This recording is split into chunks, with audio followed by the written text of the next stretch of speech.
Hello বন্ধুরা, আপনারা সবাই কেমন আছেন? আপনাদের সবাইকে গুড মর্নিং জানাই, সুপ্রভাত। আজকে আমার ছেলের মর্নিংয়ের ব্রেকফাস্ট নিয়ে চলে এসেছি। আমি আর ছেলে মর্নিংয়ে কী ব্রেকফাস্ট করি সেটাই দেখাবো। প্রথমে আমারটা বলি। আমি একটা শসা কেটে নিয়েছি আর দুটো কাঁঠালি কলা। আমি ডায়েট করি, ভারী কিছু খাই না সকালের দিকে। আর ছেলের জন্য দুধ আর চকোস আর একটা কাঁঠালি কলা। ও দুধ আর চকোস খেয়ে নেয় আলাদা করে, তারপর কলাটা খায়।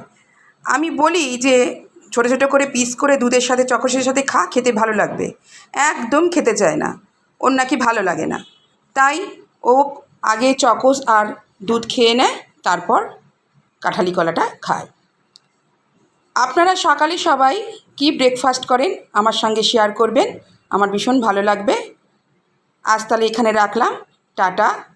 আবার পরে আপনাদের সাথে দেখা করতে আসব। আপনারা সবাই ভালো থাকবেন, সুস্থ থাকবেন। নমস্কার।